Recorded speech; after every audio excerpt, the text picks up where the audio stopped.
ইন্নাল আবদা ইযা কামা ইলাস সালাহ, কোন বান্দা যখন নামাজের মধ্যে দাঁড়ায়, উতিয়া বিযুনুবিহি কুল্লিহা ফাউদিআত আলা আতিকাই, তার সবগুলা গুনাহ তার দুই কাঁধের উপর স্তূপ আকারে রেখে দেওয়া হয়। কোন বান্দা যখন নামাজে দাঁড়ায় তার সব গুনাহগুলা স্তূপ আকারে তার দুই কাঁধে রেখে দেওয়া হয়। বুঝেন, আল্লাহু আকবার, নামাজে দাঁড়াইলাম, সবগুলা গুনাহ স্তূপ আকারে আমার দুই কাঁধে রেখে দেওয়া হয়েছে। তো নবীজি বলেন, কুল্লামা রাকাআ আও সাজাদা, যখনই সে রুকু করে, যখনই সে সিজদা করে, তাসাকাতাত আনহু, তখনই তার গুনাহগুলা ঝরে পড়া শুরু হয়ে যায়। আল্লিমনি ইয়া রাসূলুল্লাহ, আল্লাহ আপনাকে যে সত্য সহ প্রেরণ করেছেন সেই রবের কসম, আমি এর চেয়ে ভালো নামাজ পড়তে পারি না, আপনি আমাকে শিখিয়ে দেন। নবীজিরে বলতেছে। তখন নবী বললেন, ইযা কুমতা ইলাস সালাহ ফাকাব্বির, যখন নামাজ পড়বা আল্লাহু আকবার বলে হাত বাঁধবা। এই আয়াতে আল্লাহ তাআলা বলেন, হাফিজু আলাস সালাওয়াত, তোমরা নামাজ সমূহের প্রতি যত্নবান হও, ওয়াস সালাতিল উসতা, বিশেষ করে মধ্যম নামাজ। হাদিস দ্বারা বোঝা যায় মধ্যম নামাজ দ্বারা উদ্দেশ্য আসরের নামাজ। এক হাদিসে আছে রাসূলুল্লাহ সাল্লাল্লাহু আলাইহি সাল্লাম যুদ্ধের ময়দানে ছিলেন। জিহাদের ময়দানে থাকা অবস্থায় কাফেররা মুসলমানদেরকে নামাজের সুযোগ দিচ্ছিল না। আসরের নামাজ একদম প্রায় শেষ অবস্থা এমন হয়ে গেছে। সেদিন রাসূলুল্লাহ সাল্লাল্লাহু আলাইহি সাল্লাম বলেছিলেন, মালা আল্লাহু বুয়ুতাহুম ওয়া কুবুরাহুম নার, আল্লাহ তাদের ঘরগুলা, তাদের কবরগুলা আগুন দ্বারা পরিপূর্ণ করে দিক। শাগালুনা আন সালাতিল উসতা, তারা আমাদেরকে মধ্যম নামাজ তথা আসরের নামাজ থেকে তারা আমাদেরকে দূরে রাখছে, ব্যস্ত করে রাখছে, যথাসময়ে নামাজ পড়তে দেয় নাই। মুফাসসিরিনে কেরামের যদিও মধ্যম নামাজ নিয়ে ব্যাখ্যা আছে, তবে বেশিরভাগের অভিমত আসরের নামাজ উদ্দেশ্য। আসরের নামাজের সময় সাধারণত মানুষ খেলাধুলায় মত্ত থাকে, বাজার ঘাটে থাকে, মহিলারা রান্নার কাজে ব্যস্ত থাকে। বিভিন্ন কাজের অজুহাতে যারা আসরের নামাজ ইচ্ছা করে দেরি করে পড়ে, রাসূলুল্লাহ সাল্লাল্লাহু আলাইহি সাল্লাম বলেছেন, তিলকা সালাতুল মুনাফিকিন, তিলকা সালাতুল মুনাফিকিন, তিলকা সালাতুল মুনাফিকিন। যারা আসরের নামাজ ইচ্ছা করে সূর্যটা হলুদ বানায়, নাকারা আরবা, চারটা ঠুকুর মারে, 4 ঠুকুর মানে 4 রাকাত নামাজ। তো নবীজি বললেন, এটা মুনাফিকের নামাজ, এটা মুনাফিকের নামাজ, এটা মুনাফিকের নামাজ। যাই হোক, আল্লাহ তাআলা বললেন, তোমরা নামাজ সমূহের প্রতি যত্নবান হও। সূরা বাকারার 43 নম্বর আয়াতে আল্লাহ বলেন, ওয়া আকিমুস সালাহ, তোমরা নামাজ কায়েম করো। সূরা হুদের 114 নম্বর আয়াতে আল্লাহ বলেন, ওয়া আকিমিস সালাতা তারাফাইন নাহারি ওয়া যুলাফাম মিনাল লাইল, তুমি দিনের 2 প্রান্তে এবং রাতের কিছু অংশে নামাজ কায়েম করো। সূরা বাকারার শুরুতে আল্লাহ বলেন, হুদাল লিল মুত্তাকিন আল্লাযীনা ইউমিনুনা বিল গায়বি ওয়া ইউকিমুনাস সালাহ, কোরআন মুত্তাকিদের জন্য হেদায়েত। মুত্তাকি কারা? যারা গায়েবে বিশ্বাস করে এবং নামাজ কায়েম করে। তো দেখেন তো, সব আয়াতে আল্লাহ বলতেছে কায়েম করা, পড়া না কায়েম করা।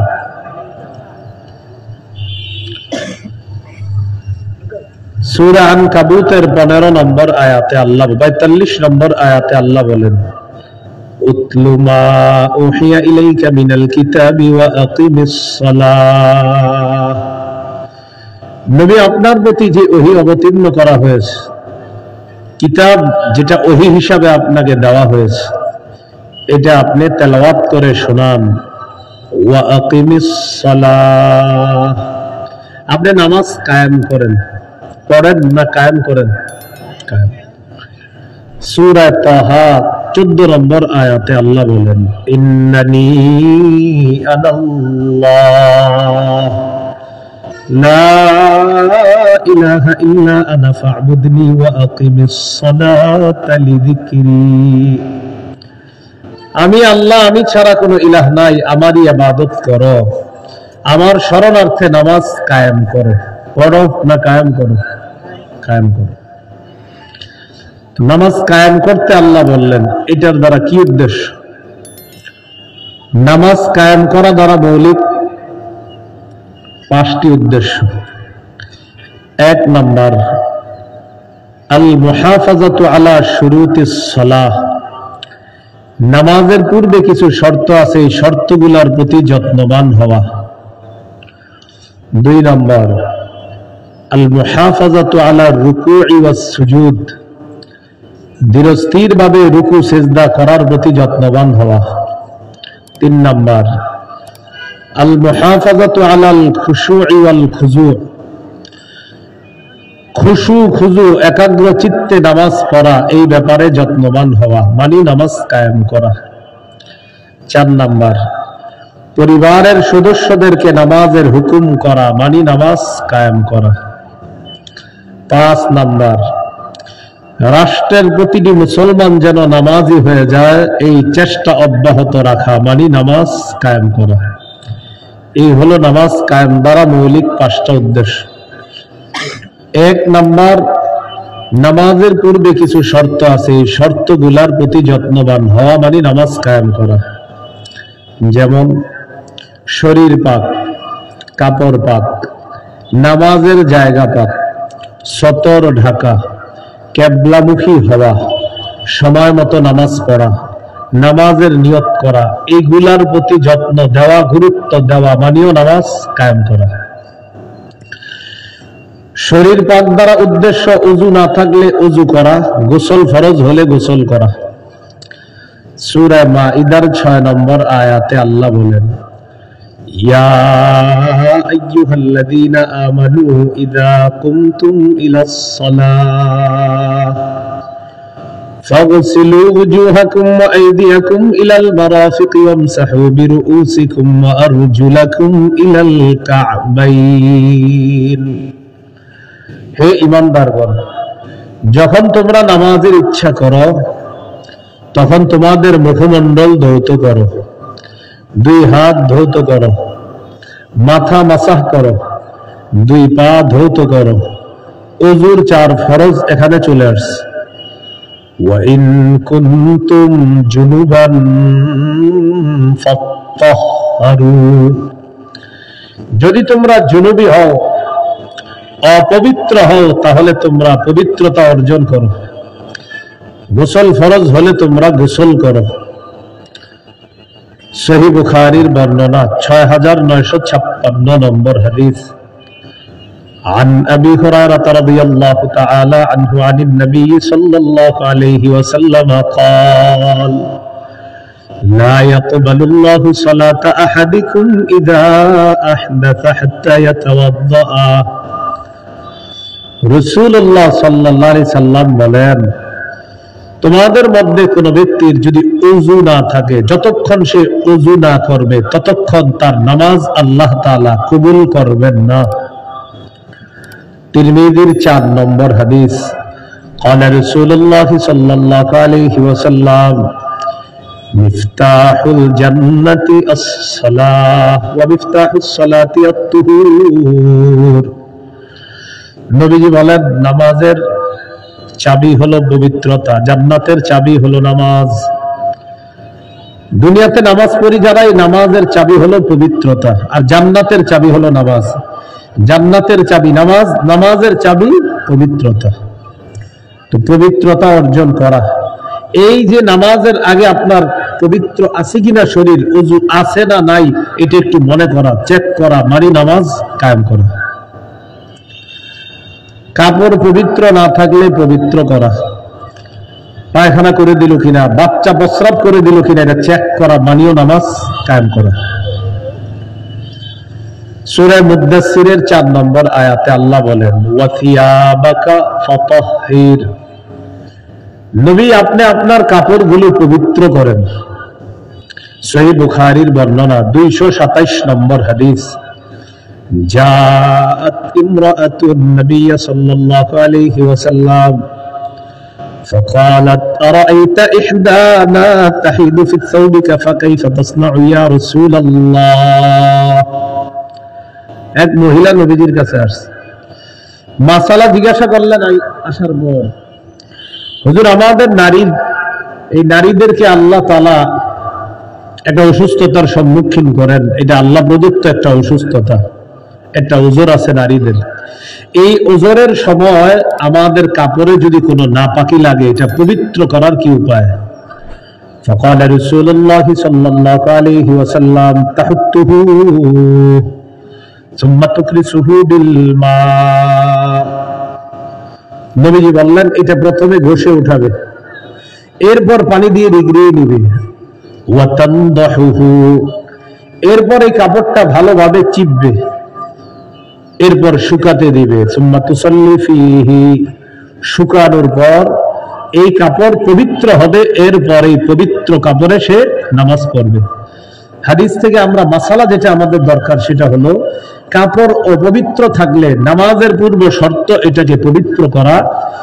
সহিহ বুখারীর 227 নম্বর হাদিস থেকে বুঝলাম, কাপড় অপবিত্র থাকলে এটাকে পবিত্র করে এরপর এটা পরে নামাজ পড়তে হবে। এখান থেকে উদ্দেশ্য, অপবিত্র কাপড়ে নামাজ পড়া যাবে না, পবিত্র কাপড়ে নামাজ পড়তে হবে। এটা করা মানে নামাজ কায়েম করা। নামাজের জায়গা পাক, অনেকে ঘরে নামাজ পড়েন, সুন্নত পড়েন, নফল পড়েন, বিতির পড়েন। ঘরে নামাজ পড়া উত্তম, নফল নামাজ পড়া উত্তম।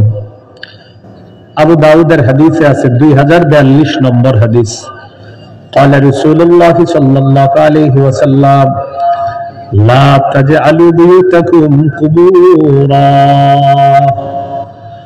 নবীজি বলেন, তোমরা তোমাদের ঘরগুলাকে কবর বানাবা না, তোমরা তোমাদের ঘরগুলা কবর বানাবা না। মুহাদ্দিসিনে কেরাম ব্যাখ্যা করেছেন, ঘর কবর বানানোর অর্থ হলো, যে ঘরে নামাজ না হবে, কোরআন তেলাওয়াত না হবে, জিকির না হবে, ওই ঘর কবরের মতো হয়ে যায়। তাহলে কি শিখলাম? সুন্নত পড়া, নফল পড়া, এগুলা ঘরে পড়া ভালো, উত্তম, পড়তে পারেন। এখন আপনি ঘরে নামাজ পড়বেন, জায়নামাজ, এই জায়নামাজ চেক করতে হবে পাক আছে কিনা, বাচ্চা প্রস্রাব করে দিয়েছে কিনা। মসজিদের জানালার পাশে যারা নামাজে দাঁড়ান, তারাও একটু চেক করবেন মসজিদের জানালার পাশে যারা, কারণ জানালার মধ্যে কোনো পাখি এসে ওখানে পায়খানা করে দিছে কিনা, এটা আপনার চেক করতে হবে। নামাজের পূর্বে জায়গা পবিত্র আছে কিনা, এটা চেক করে নামাজ পড়া মানে নামাজ কায়েম করা। সহিহ বুখারীর 438 নম্বর হাদিসের বর্ণনা, قال رسول الله صلى الله عليه وسلم أعطيت خمسا لم يعطهن أحد من الأنبياء قبلي। নবীজি বলেন, আমাকে এমন 5টি জিনিস দেওয়া হয়েছে যে 5টি নিয়ামত আমার আগে কোন নবীকে প্রদান করা হয় নাই। আমাকে 5টি নিয়ামত দেওয়া হয়েছে, এই 5টি নিয়ামত আমার পূর্বে কোন নবীকে প্রদান করা হয় নাই। এর মধ্যে একটা হলো নুসিরতু বির-রু'বি মাসীরাতা শাহরিন, আমার প্রভাব 1 মাসের দূরত্বে বেঈমানদের অন্তরে সৃষ্টি করে দিয়ে, কাপন ধরিয়ে দিয়ে আমাকে সাহায্য করা হয়েছে। কোন জিহাদে বের হলাম আমি কাফের বেঈমানদের উদ্দেশ্যে, তাদের অন্তরে আমার প্রভাব, এটা আল্লাহ তাআলা দিয়ে দিয়েছেন। এই প্রভাবের মাধ্যমে তাদের অন্তরে ভীতি সৃষ্টি করার মাধ্যমে আমি নবীকে সাহায্য করা হয়েছে। 2 নাম্বার, ওয়াজুইলাত লিয়াল আরদু মাসজিদান ওয়া তাহুরা, আমার জন্য এই পৃথিবীর পুরা জমিনটাকে পবিত্র এবং সেজদার স্থান বানিয়ে দেওয়া হয়েছে। পুরা জমিনটা সেজদার স্থান। আওয়াজ বেশি হচ্ছে। নবীজি বলেন, ভাই দাঁড়াবেন না, মাইকে হাত দিয়েন না, মেশিন হাত দিয়েন না। আমার জন্য পুরা পৃথিবীটা পবিত্র এবং মসজিদ বানিয়ে দেওয়া হয়েছে। নবীজি সাল্লাল্লাহু আলাইহি সাল্লাম বলেন, আমার কোন উম্মত যেখানে নামাজের সময় হবে আশেপাশে যদি ইবাদতখানা না পায়, সেখানে ওই জমিনে, পবিত্র জমিনে সে নামাজ আদায় করবে, আল্লাহ তাআলা তার নামাজ কবুল করে নেবেন। এখন একটু বুঝেন, আল্লাহ প্রদত্ত এই জমিন আমাদের জন্য পবিত্র, খালেকের পক্ষ থেকে জমিন পবিত্র, মাখলুক এটাকে অপবিত্র বানায়। তাই এই অপবিত্র হলো কিনা এটা চেক করা মানিও নামাজ কায়েম করা। তো যাক, 5টা বলে ফেলি, 2 নাম্বারটা গেল। 3 নাম্বার, ওয়া উহিল্লাত লিয়াল গানাইম, জিহাদের ময়দানে যুদ্ধলব্ধ সম্পদ আমার জন্য বৈধ করে দেওয়া হয়েছে। 4 নাম্বার, ওয়া কানা আন-নাবিয়্যু ইউবআসু ইলা কওমিহি খাসাতান ওয়া বুইসতু ইলান নাসি কাফা, আমার পূর্বে যত নবী সবাইকে বিশেষ জাতির কাছে পাঠানো হয়েছে, আমাকে গোটা জগতের জন্য নবী হিসাবে পাঠানো হয়েছে। 5 নাম্বার, ওয়া উতিতু শাফাআ, এই অনুবাদটা আমার সাথে সবাই মিলে করে চলেন, ওলামা হযরত দরকার নেই, অন্য সাধারণ যারা আছেন তারা বলেন, আমাকে সার্বজনীন সুপারিশের অনুমতি দেওয়া হয়েছে। সার্বজনীন সুপারিশ, কিয়ামতের ময়দানে নবীজির সুপারিশে আল্লাহ তাআলা বিচার ব্যবস্থা শুরু করবেন, সবাই বিপদে থাকবে। এই বিপদ থেকে প্রথম উত্তরণের ব্যবস্থা হলো বিচার ব্যবস্থা কায়েম করা। এই বিচার ব্যবস্থাটা আল্লাহ শুরু করবেন আমাদের নবীজির সুপারিশের মাধ্যমে। সহিহ বুখারী 4712 নম্বর লম্বা হাদিস, শেষে আছে, আমি সবাইকে নিয়ে আরশের নিচে যাব, আকাউ সাজিদান লিরাব্বি, রবের দরবারে সিজদায় পড়ে যাব। আল্লাহ আমাকে বলবেন, ইরফা রাসাক, মাথা উঠান। 2 নম্বরে বলবে, কুল তুসমা, আপনি বলেন আপনার কথা শোনা হবে। 3 নম্বরে বলবে, সাল তু'তা, আপনি চান আপনাকে দেওয়া হবে। 4 নম্বরে বলবেন, ইশফা তুশাফা, আপনি সুপারিশ করেন, আপনার সুপারিশ গৃহীত হবে, মঞ্জুর করা হবে। এই হলো সামগ্রিক সুপারিশের অনুমতি দেওয়া হবে নবীজিকে। তো মনে আছে না, আমাদের মূল বিষয় হলো নামাজের জায়গা পাক কিনা এটা চেক করা, মানিও নামাজ কায়েম করা। এই হলো 3 নম্বর। সতর ঢাকা, সতর ঢেকে নামাজ পড়া। সূরা আরাফের 31 নম্বর আয়াতে আল্লাহ বলেন, ইয়া বানি আদম খুযু জিনাতাকুম ইনদা কুল্লি মসজিদ, হে আদম সন্তান, তোমরা প্রত্যেক নামাজের সময় বেশভূষা ধারণ করো। আবু দাউদের হাদিস, 4017 নম্বর হাদিস। এই হাদিসের বর্ণনাকারীর নাম বাহজ ইবনে হাকিম। তিনি হাদিসটি তার বাবা থেকে বলছেন, আর তার বাবা বলছে তার দাদা থেকে। সুবহানাল্লাহ।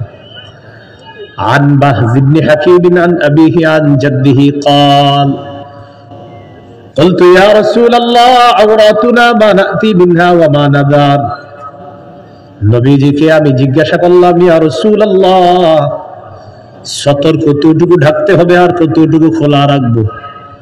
নবীজি বললেন, ইহফাজ আওরাতাক ইল্লা মিন যাওজাতিক আও মা মালাকাত ইয়ামিনুক, তোমার স্ত্রী ছাড়া সবার সামনে তুমি সতর ঢেকে রাখতে হবে।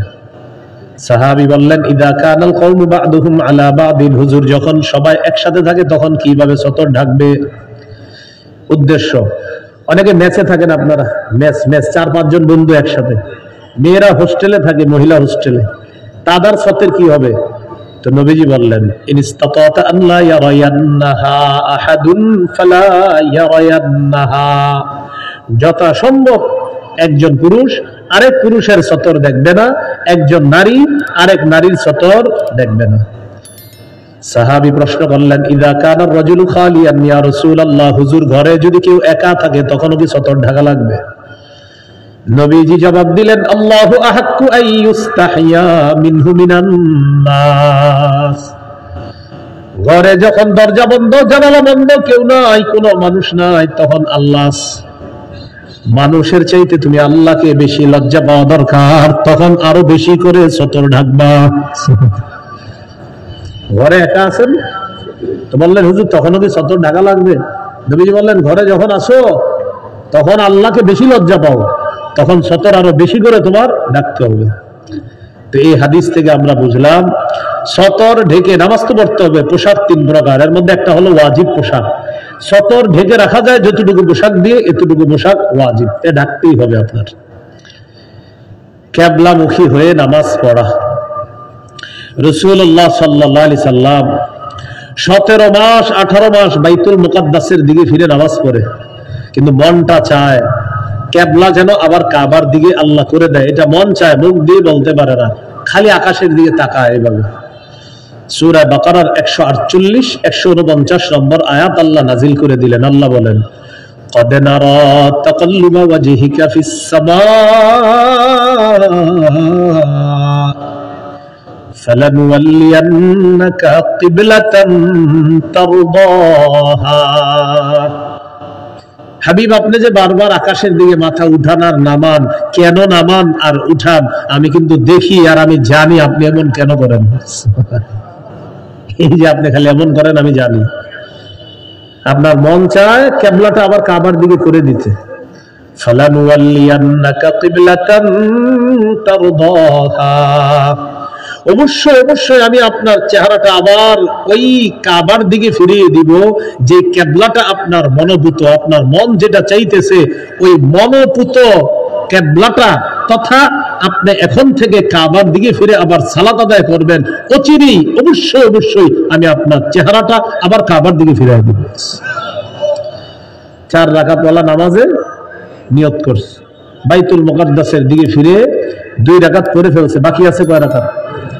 জিবরিল আমিন এসে বললেন চেহারা ঘুরে ফেলেন, বাকি 2 রাকাত কাবার দিকে ফিরে পড়েন, আল্লাহ কিবলা পরিবর্তন করে দিস।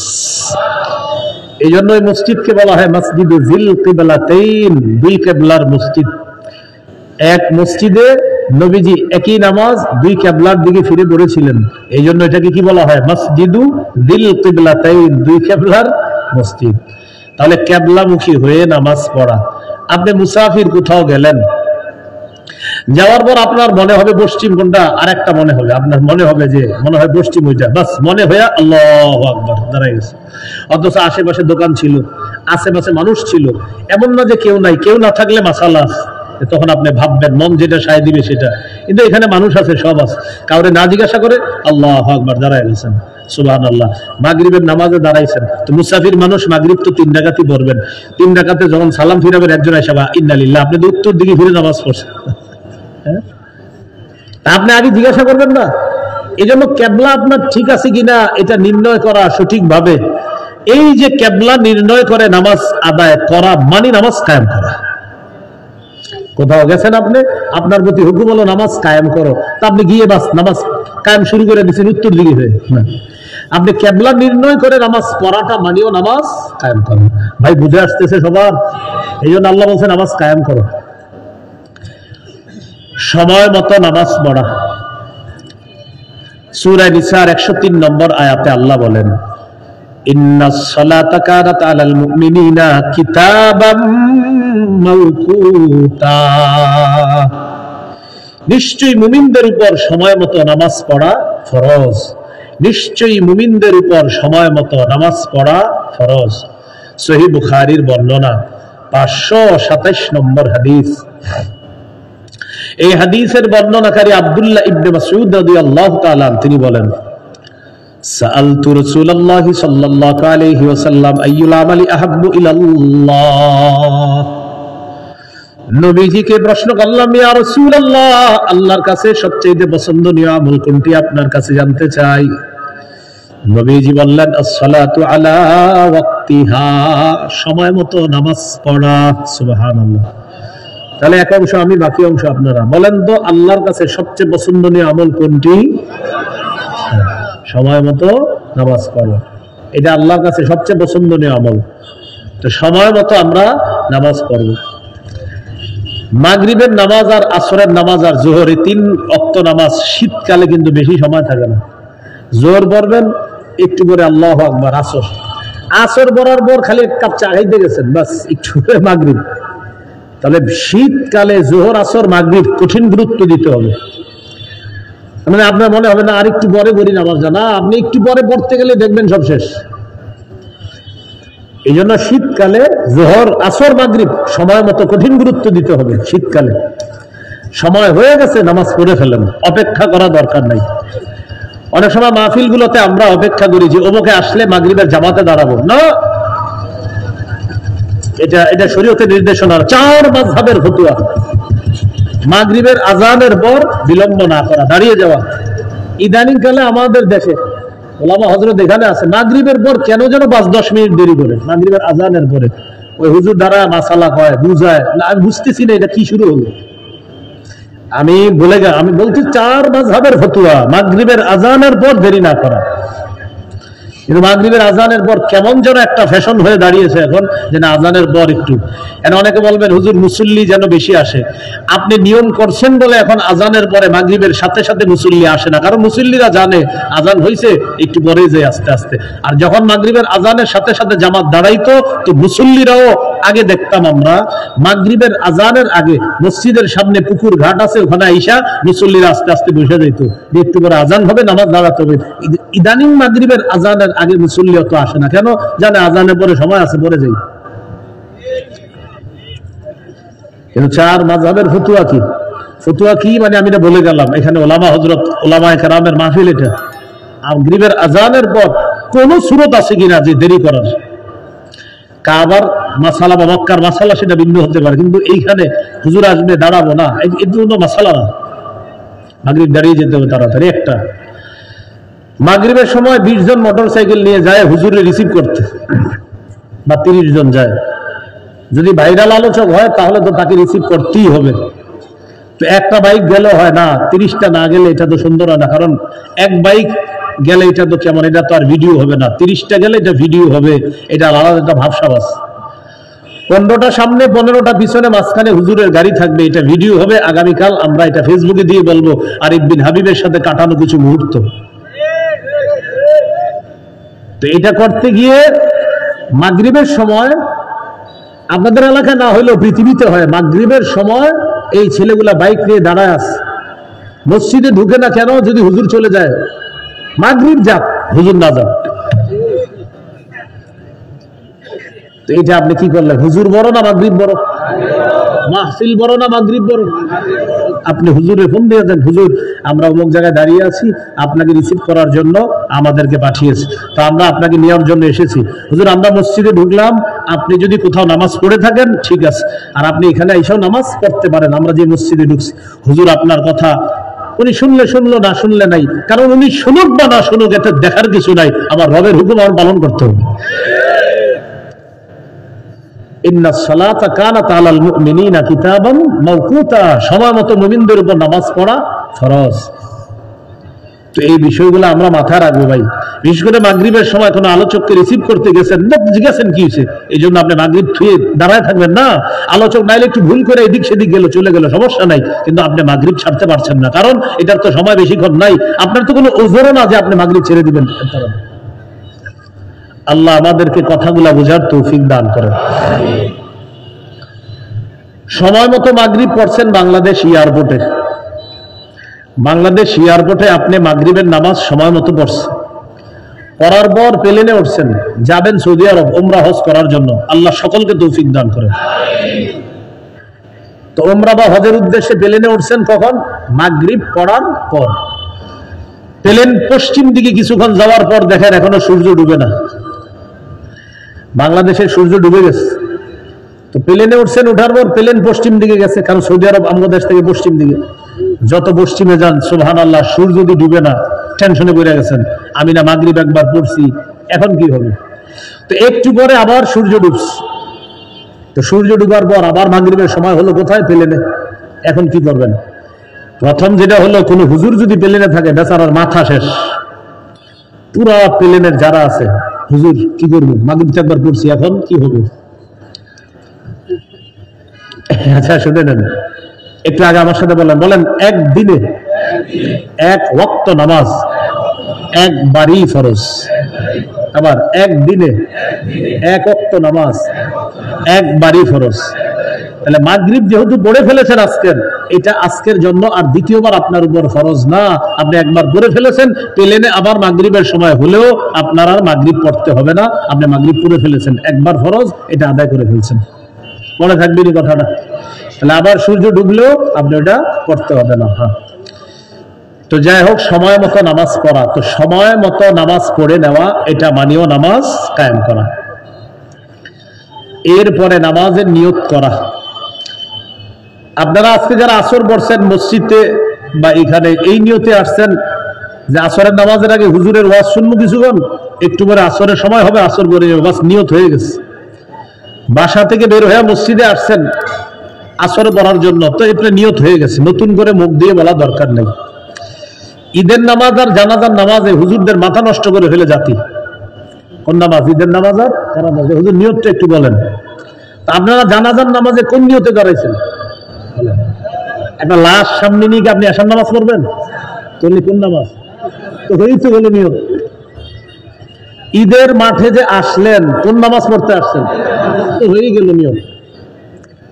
তো এরপরেও মনে করেন কিছু মানুষ জিজ্ঞাসা করে, তো ইমাম সাহেবরা তারপরে বলে যে ভাই এইভাবেও বলেন, হুজুর আরেকটু সহজ করেন, তাও হয় না। আরেকটু সহজ করেন হয় না। শেষে কি বলবেন? এলাকার ওলামা হযরত যারা আছেন, আমার এরকম জ্বালাইলে আমি বলি, ভাই বলেন এই হুজুর যেই নামাজ পড়ে আমি ওই নামাজ পড়ি। আল্লাহু আকবার। আমাদের সামনে যে ইমাম সাহেব আছে, উনি যেই নামাজ পড়বে আমি ওই নামাজ। আল্লাহু আকবার। এখন উনি যেটা করে আমি এটাই করি, শেষ। এছাড়া তো আপনার আর বোঝানো সহজ হইতেছে না বিষয়টা। তাহলে নিয়ত করা, বিশুদ্ধ নিয়ত, এই নিয়ত করা মানেও নামাজ কায়েম করা। আপনি নিয়ত করে ঘর থেকে বের হওয়া, বাস এটা আপনার নিয়ত হয়ে গেছে। সহিহ বুখারীর 1 নম্বর হাদিস, রাসূলুল্লাহ সাল্লাল্লাহু আলাইহি সাল্লাম বলেন, ইন্নামাল আমালু বিন্নিয়াত, আমলের প্রতিদান বিশুদ্ধ নিয়তের সাথে। আমলের প্রতিদান বিশুদ্ধ নিয়তের সাথে। মনে আছে নামাজ কায়েম করা দ্বারা কয়টা উদ্দেশ্য? 5টা। 1 নাম্বার, নামাজের পূর্বে কিছু শর্ত আছে, এই শর্তগুলা গুরুত্ব দেওয়া। এই গেল 1 নাম্বার আলোচনা। 2 নাম্বার আলোচনা, আল মুহাফাজাতু আলা রুকুই ওয়াস সুজুদ, রুকু সিজদায় গুরুত্ব দেওয়া, ধীরস্থির ভাবে রুকু সিজদা আদায় করা। সহিহ বুখারীর বর্ণনা, 757 নম্বর হাদিস, 757 নম্বর হাদিস, আবু হুরায়রা রাদিয়াল্লাহু তাআলা আনহুর বর্ণনা। তিনি বলেন, রাসূলুল্লাহ সাল্লাল্লাহু আলাইহি সাল্লাম মসজিদে আসছে। এক ব্যক্তি মসজিদে ঢুকছে, ঢুইকা নামাজ পড়ছে। নামাজের সালাম ফিরানোর পর নবীজিকে এসে সালাম দিছে। নবীজি তার সালামের জবাব নিয়ে বললেন, ইরজি ফাসাল্লি ফাইন্নাকা লাম তুসাল্লি, যাও ফিরে যাও, আবার নামাজ পড়ো, তুমি নামাজ পড়ো নাই। ফারাজা ইউসাল্লি কামা কানা সাল্লাহ, তিনি ফিরে গেলেন, আবার আগের মতোই নামাজ আদায় করলেন। ফাসাল্লামা আলা রাসূলিল্লাহি সাল্লাল্লাহু আলাইহি ওয়াসাল্লাম, আবার নবীজিকে সালাম দিলেন। নবীজি তার সালামের জবাব নিলেন। সালামের জবাব নেওয়ার পর নবীজি বললেন, ইরজি ফাসাল্লি ফাইন্নাকা লাম তুসাল্লি, তুমি ফিরে যাও, আবার নামাজ পড়ো, কেননা তুমি নামাজ পড়ো নাই। তিনি আবার নামাজ পড়লেন। নামাজ পড়ে আবার নবীজির কাছে আসছে, আবার সালাম দিচ্ছে। সালাম দেওয়ার পর নবীজি আবার বললেন, তুমি যাও, আবার নামাজ পড়ো, তুমি নামাজ পড়ো নাই। তখন তিনি বললেন, ওয়াল্লাযী বাআসাকা বিল হাক্কি মা উহসিনু গায়রা আল্লিমনি ইয়া রাসূলুল্লাহ, আল্লাহ আপনাকে যে সত্য সহ প্রেরণ করেছেন, সেই রবের কসম, আমি এর চেয়ে ভালো নামাজ পড়তে পারি না, আপনি আমাকে শিখিয়ে দেন। নবীজিরে বলতেছে। তখন নবী বললেন, ইযা কুমতা ইলা সলাহ ফাকাব্বির, যখন নামাজ পড়বা আল্লাহু আকবার বলে হাত বাঁধবা। হাত বাঁধার পর সানা পড়বা, ফাতিহা পড়বা, সুম্মা ক্রা মা তায়াসসারা মাআকা মিনাল কুরআন, কোরআনের যেখান থেকে সহজ সেখান থেকে তুমি পড়বা, তুমি যেগুলা পারো এগুলা পড়বা। সুম্মা রুকা, এরপর রুকু করবা, হাত্তা তাতমাইন্না রাকিআ, ধীরস্থির ভাবে রুকু করবা।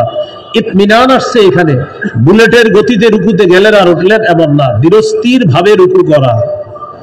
সুম্মা রফা রাসাকা মিনার রুকুই হাত্তা তা'তাদিলা কাইমা, রুকু থেকে মাথা উঠিয়ে সোজা হয়ে দাঁড়াবা। অনেক মানুষ আমাদের সাথে সোজা হয়ে হাঁটে, আমাদের সাথে সে সুন্দরভাবে চলাফেরা করে, নামাজে রুকু থেকে উঠা বাঁকা থাকে, রুকু থেকে উঠা বাঁকা হয়ে থাকে, সোজা হয়ে দাঁড়ায় না। যদি নামাজে ইমাম সাহেবের পিছনে নামাজ পড়ে, উনি রুকু থেকে উঠা বাঁকা হয়ে থাইকা বুঝায়, ইমাম সাহেব তাড়াতাড়ি সেজদায় যান, আমি পারতেছি না, তাড়াতাড়ি যান সেজদায়, উনি এইভাবে বাঁকা হয়ে থাকে। বাঁকা হওয়া যাবে না, সোজা হয়ে দাঁড়াতে হবে। সুম্মাসজুদ, এরপর তুমি সিজদা করবা। হাত্তা তাতমাইন্না সাজিদা, ধীরস্থির ভাবে সিজদা করবা। দুই সিজদার মাঝখানে তুমি বসবা। এই যে দেখেন এক সিজদা, এই যে সিজদা দিলেন, দুই সিজদার মাঝখানে একদম সোজা হয়ে, আপনি মানুষ সোজা হয়ে বসবেন। এই অনেকে দুই সিজদার মাঝখানে এইভাবে থাকে, তার দুই সিজদা মিলে হয় এক সিজদা। দুই সিজদা মিলে কয় সিজদা হয়? নামাজে এক রাকাতে সিজদা কয়টা? তো আপনি এক সিজদা করলে নামাজ হলো কিভাবে? একটা হলো আপনার উজুর আছে, পিঠে সমস্যা, কিন্তু আপনি এমনি বসতে পারেন, কিন্তু নামাজে এইভাবে বাঁকা হয়ে থাকেন কেন? দুই সিজদার মাঝখানে সোজা হয়ে বসা। এরপরে নবী বললেন তুমি এরপর সিজদা করবা। হাত্তা তাতমাইন্না সাজিদা, ধীরস্থির ভাবে তুমি সিজদা করবা। এই যে তুমি পড়লা, এই হলো তোমার এক রাকাত। এইভাবে তোমার জীবনে তুমি সবগুলা রাকাত আদায় করবা, তাহলে এটা নামাজ হয়ে আল্লাহর কাছে যাবে। কিন্তু আমাদের নামাজটা কেমন হচ্ছে দেখেন, মসজিদে ঢুইকা দেখি জোহরের আছে 2 মিনিট, 1:13 বাজতেছে, 1:15 জামাত, অথবা 1:28 বাজে, 1:30 জামাত। সুবহানাল্লাহ, উনি আল্লাহু আকবার বলে নিয়ত বাইদা ফেলছে, 4 রাকাত সুন্নাত করবে। আছে কয় মিনিট জামাতের? 2 মিনিট। 4 রাকাত সুন্নাত উনি 2 মিনিটে প্যাকেজ কমপ্লিট করে আপনারে বুঝাই দিবে, আমি অমুক পাড়ার অমুকের সন্তান, বাপের বেটা, 4 রাকাত পরে ইস্তেগফার পড়তেছি বসে বসে, আস্তাগফিরুল্লাহ আস্তাগফিরুল্লাহ। পারলে তুমিও দেখাও, এরকম বুঝায়। এর নামাজে দাঁড়ায় দেখছেন আপনি দক্ষিণ পাশে থুতু ফলাইতে গেছেন জানালা দিয়ে, মাশাআল্লাহ, ঘুরে দেখেন হযরতে কমপ্লিট প্যাকেজ। এই যে আপনি নামাজ পড়লেন, এটা কোন নামাজ পড়লেন? সারা জীবন মনে রাখবেন, সুন্নত নফল ভিতিরগুলো একটু লম্বা করবেন। আপনি যখন সুন্নত পড়বেন, নফল পড়বেন, একটু লম্বা করবেন। সূরা ইয়াসিন পারেন, ইয়াসিন সূরা পড়বেন। আর রহমান পারেন, আর রহমান পড়বেন। মুলক পারেন, মুলক পড়বেন। সূরা নাবা পারেন, সূরা নাবা পড়বেন। ইনফিতার, ইনশিকাক, তাকবীর, এই সূরাগুলো পড়ার চেষ্টা করেন। আবু দাউদের 1449 নম্বর হাদিসের বর্ণনা, রাসূলুল্লাহ সাল্লাল্লাহু আলাইহি সাল্লামকে জিজ্ঞাসা করা হলো, আল্লাহর কাছে সবচেয়ে মর্যাদাপূর্ণ আমল কোনটি? নবীজি বললেন, তুলুল কিয়াম, লম্বা সময় নামাজে দাঁড়িয়ে থাকা আল্লাহর কাছে সবচেয়ে মর্যাদাপূর্ণ আমল। তো 2 মিনিটে 4 রাকাত, এটা কোন বাড়ানো হলো? হ্যাঁ, আজকে থেকে আপনারা একটা হাদিস শোনার পরে নিয়ত করবেন যে এখন থেকে রুকু সেজদা কতটুক করবেন। একটা হাদিস শোনেন, তারপর বলবেন। সহিহুল জামে হাদিসের কিতাব 1671 নম্বর হাদিস। আব্দুল্লাহ ইবনে ওমর রাদিয়াল্লাহু তাআলা আনহু দেখেন, একদিন এক যুবক নামাজ পড়তেছে, নফল নামাজ। কোন নামাজ? নফল, মানে সুন্নত বা নফল, অর্থাৎ ফরজ নামাজ না, আপনি নফল নামাজ পড়তেছে। তো উনি দেখেন কি এই যুবক লম্বা সময় নামাজে দাঁড়ায় থাকে, কিন্তু রুকু সিজদা তুলনামূলক একটু কম করে। এই কম মানে আবার আমাদের মতো বুলেট কম না, এই কম মানে উনি লম্বা সময় দাঁড়ায় থাকে, এর মানে ওই তুলনায় রুকুটা একটু কম সময় থাকে, সিজদায় কম সময়। তার মানে আমাদের সাথে আপনি মিলাবেন না যে মনে হয় আমগো মতো। আমগো সবচেয়ে ভালো যেই নামাজের রুকুটা হয়, এর চেয়ে ভালো ছিল এটা। তা আব্দুল্লাহ ইবনে ওমর রাদিয়াল্লাহু তাআলা আনহু দেখলেন তিনি রুকু করে সিজদা করে, তবে দাঁড়ানোর চাইতে একটু কম। ইবনে ওমর রাদিয়াল্লাহু তাআলা আনহু বললেন, আইয়ুকুম ইয়ারিফুহু, তোমাদের মধ্যে তাকে কেউ চিনো কিনা? এক ব্যক্তি বললেন, হুজুর আমি চিনি। আব্দুল্লাহ ইবনে ওমর রাদিয়াল্লাহু তাআলা আনহুমা বললেন, লাউ আরাফতুহু লা আমারতুহু আইয়ুকসিরার রুকুআ ওয়াস সুজুদ, আমি যদি তাকে চিনতাম তাহলে আমি তাকে লম্বা রুকু, লম্বা সিজদা করতে বলতাম। যেইভাবে সে দাঁড়ায় থাকে লম্বা সময়, আমি তাকে পার্সোনালি ভাবে যদি চিনতাম, তো আমি বলতাম যে বাবা, তুমি যেইভাবে লম্বা সময় রুকু করো, সিজদা লম্বা সময় দাঁড়িয়ে থাকো, তেমনি ভাবে লম্বা সময় তুমি একটু রুকু করবা, সিজদাও করবা। কেন জানো? ফাইন্নী সামিআতু রাসূলুল্লাহি সাল্লাল্লাহু আলাইহি ওয়াসাল্লাম ইয়াকুল, আমি নবীকে বলতে শুনেছি, ইন্নাল আবদা ইযা কামা ইলাস সালাহ, কোন বান্দা যখন নামাজের মধ্যে দাঁড়ায়, উতিয়া বিযুনুবিহি কুল্লিহা ফাউদিআত আলা আতিকাই, তার সবগুলা গুনাহ তার 2 কাঁধের উপর স্তূপ আকারে রেখে দেওয়া হয়। কোন বান্দা যখন নামাজে দাঁড়ায়, তার সব গুনাহগুলা স্তূপ আকারে তার 2 কাঁধে রেখে দেওয়া হয়। বুঝেন, আল্লাহু আকবার, নামাজে দাঁড়াইলাম, সবগুলা গুনাহ স্তূপ আকারে আমার 2 কাঁধে রেখে দেওয়া হয়েছে। তো নবীজি বলেন কুল্লামা রাকাআ আও সাজাদা, যখনই সে রুকু করে, যখনই সে সিজদা করে, তাসাকাতাত আনহু, তখনই তার গুনাহগুলা ঝরে পড়া শুরু হয়ে যায়। তাহলে এখন কথা হলো রুকু সেজদা। রুকু সেজদা কতক্ষণ করব? বলেন আমার সাথে, রুকু সেজদা বলেন। করব ততক্ষণ গুনাহ ঝরাতে চাই যতক্ষণ। আপনি যদি চান যে না আমার গুনাহ বেশি জোরক, তো একটু লম্বা সময় রুকুতে থাকবেন। এখন আপনি যেটা করলেন, গুনাহ বলে কি আমি কিভাবে করবো? গুনাহ তুমি তো আমার সুযোগ দিবা পড়ার, তুমি গেলা উঠলা, তো আমি কি, আমি তো এখানে আছি, তুমি পড়ার সুযোগ দাও। মনে থাকবেন? তাহলে রুকু সেজদা করবেন, গুনাহগুলা ঝরে পড়ে যায়। তো এই জন্য নফল নামাজ যখন পড়বেন, সুন্নত পড়বেন, জোহরের আগে 4 রাকাত, আপনি 10 মিনিট থাকতে সুন্নতে দাঁড়ান, একটু লম্বা কেরাত নেন, রব্দ হানেন, আলাম নাসর, বা আপনি আপনার অনুযায়ী আর কি, ওয়াইলুল লিকুল্লি হুমাযা, আলাম তারা, এই 4টা মোটামুটি মানে ওই ছোটগুলার চাইতে একটু বড় বললাম। আপনি এই 4 সূরা দিয়ে 4 রাকাত করেন, রুকু সেজদাটা একটু লম্বা করেন। নবীজির হাদিস বলে তোমার রুকু হবে যতক্ষণ গুনাহ ঝরবে ততক্ষণ, সেজদা হবে যতক্ষণ গুনাহ ঝরবে ততক্ষণ। তাহলে এখন থেকে আমরা রুকু সেজদা যত্ন সহকারে করব। এখন বুঝেন, রুকু সেজদা যত্ন সহকারে করা মানে নামাজ কায়েম করা। 3 নাম্বার, আল মুহাফাজাতু আলাল খুশুই ওয়াল খুজু, খুশু খুজুর সাথে নামাজ পড়া, একাগ্র চিত্তে নামাজ পড়া। ছোটবেলা থেকে শুনতে শুনতে বড় হয়েছি খুশু খুজু নামাজ। ঘটনাটা কি, আসলে কি এটা? অনেকের নামাজ দেখি আমরা, দেখার পর বলি মাশাআল্লাহ, হুজুরের নামাজ খুব খুশু খুজু আলা নামাজ। কি বলি? হুজুরের নামাজ খুশু খুজু আলা নামাজ। তা আগে খুশু খুজু কাকে বলে এটা একটু জানি, জানার পর দেখেন এটা বলা ঠিক আছে কিনা। বলেন, খুশু এর সম্পর্ক, বলেন, কলবের সাথে। খুজু এর সম্পর্ক অঙ্গের সাথে। খুজু দেখা যায়, খুশু দেখা যায় না। খুজু আমরা দেখি, খুশু আল্লাহ দেখে। খুজু হলো অঙ্গ, অঙ্গ। এই যে আল্লাহু আকবার, আমার হাত, আমার পা, আমার 2 হাঁটু, আমার 2 পা, আমার 2 হাত, আমার কপাল, আমার নাক সিজদা করতেছে, এটা আমার রব দেখতেছে, আশেপাশে অনেকে আপনাকে দেখতেছে। মাশাআল্লাহ, হুজুরের নামাজ কি সুন্দর। খুজু হলো, কি হলো বলেন তো? খুজু হলো। হ্যাঁ, কলবের মধ্যে আসলে আল্লাহর জন্য ইবাদতটা আছে কিনা যদি হয়, তাহলে খুশু হলো। আর যদি আপনি নামাজে আছেন, আল্লাহু আকবার, ইমামের পিছ খুব সুন্দরভাবে আছেন, মনে মনে হলো ওই জমিনটা 6 লাখ বলতেছে, 6.5 লাখ হলে দিয়ে দিতাম।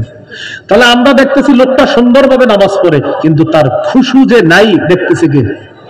আল্লাহ। তাহলে বলেন, খুশু এর সম্পর্ক, আবার সবাই সবাই, খুশু এর সম্পর্ক আলাম ইয়ানিল্লাযীনা আমানু আন তাখশা কুলুবুহুম, এই যে আন তাখশা কুলুবুহুম, কলবের সম্পর্ক খুশু এর সাথে। তাখশার ফাইল এখানে কুলুবুহুম।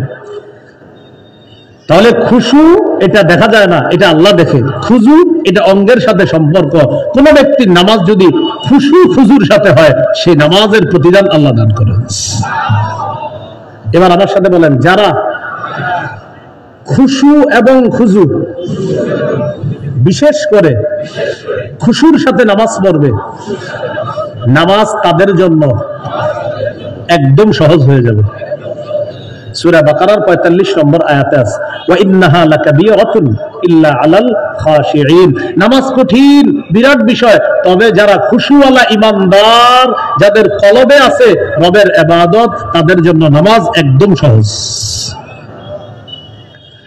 এই হলো খুশু খুজুর সাথে নামাজ পড়া। তাহলে আল্লাহু আকবার, আমার হাত, আমার পা, আমার অঙ্গ, আমার কপাল, আমার নাক সব সেজদা করবে আল্লাহকে। আমার কলবও সেজদা করবে কাকে? এই কলবেও আল্লাহ আছে। আমি আমার রবের সামনে দাঁড়িয়েছি, রব আমাকে দেখতেছে, আমি রবকে দেখতেছি। না না না, আমি দেখি না, রব আমাকে দেখতেছে। নবীজি বলেন, তুমি ইবাদত করতেছো, তুমি আল্লাহকে দেখতেছো, যদিও তুমি দেখতে না পাও, আল্লাহ তোমাকে দেখতেছে। এই হলো খুশু খুজুর সাথে নামাজ পড়া মানে নামাজ কায়েম করা। 4 নাম্বার, পরিবারকে নামাজের হুকুম করা। সূরা তাহা 132 নম্বর আয়াত, 16 পারার শেষ পৃষ্ঠা। ওয়া'মুর আহলাকা বিস-সালাহ, পরিবারকে নামাজের হুকুম করো। পরিবারকে নামাজের আদেশ করেন।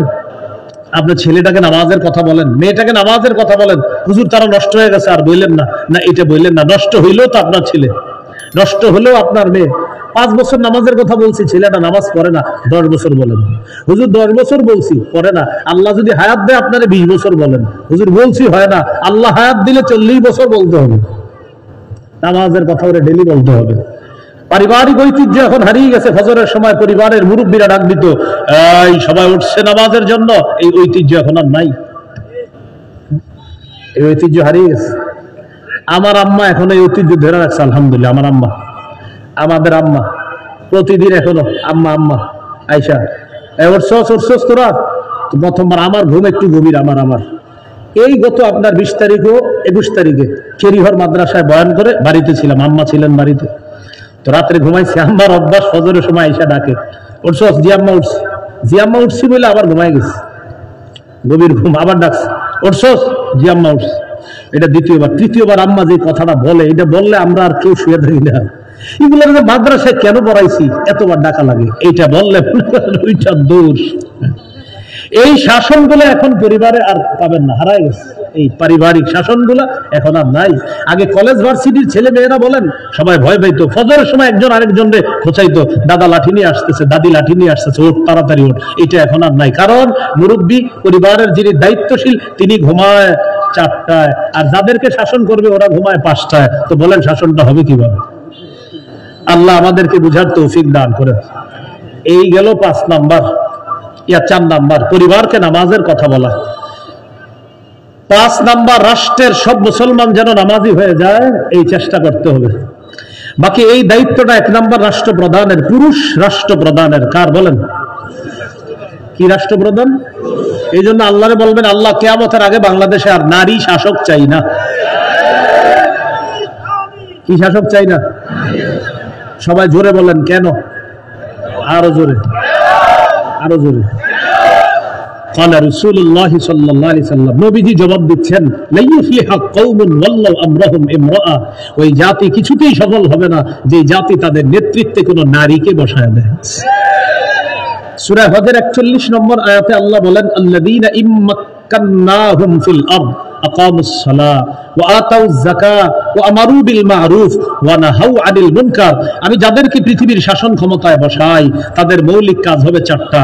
1 নাম্বার নামাজ কায়েম করা, 2 নাম্বার যাকাত প্রতিষ্ঠিত করা, 3 নাম্বার সৎ কাজের আদেশ করা, 4 নাম্বার অসৎ কাজের নিষেধ করা। তো 5 নাম্বার বলছিলাম, সমাজের রাষ্ট্রের প্রত্যেকটা মুসলমান যেন নামাজি হয়ে যায়, এই চেষ্টা করা মানেও নামাজ কায়েম করা। আচ্ছা আব্দুর রহমান ভাই, আপনার বন্ধু আব্দুর রহিমকে নামাজে আনলেন না? সে ক্যারাম বোর্ড খেলতেছে, বলছেন নামাজে আসতে? না হুজুর বলি নাই। আপনি নামাজ পড়েছেন, কায়েম করেন না। আপনি নামাজ পড়েছেন, আজকে মাগরিবে আসছেন, আপনি ভাই মাগরিব পড়ছেন? জি হুজুর আলহামদুলিল্লাহ। আপনার বন্ধু দেখলাম ক্যারাম বোর্ড খেলতেছে, ওরে বলছেন? না ওরে বলি নাই। ওরে বলেন না আপনি? না বলি নাই। আপনি নামাজ পড়েছেন, কায়েম করেননি। আপনি এলাকার একটা মানুষকে নামাজের কথা বলেন নাই। আচ্ছা আপনি নামাজ পড়ছেন? জি আলহামদুলিল্লাহ হুজুর আমি পড়ছি। ওরা কেউ পড়ে না। আপনি বলছেন পড়ার? না বলি নাই। আপনি পড়েছেন, কায়েম করেননি। তাহলে আজকে থেকে মনে রাখতে হবে, নামাজ কায়েম করতে হবে। বলেন কি করতে হবে? আমি পড়বো, পরিবারকে পড়াবো, সমাজের মানুষগুলোকে পড়াবো। আল্লাহ কথাগুলো মনে রাখার তৌফিক দান করেন।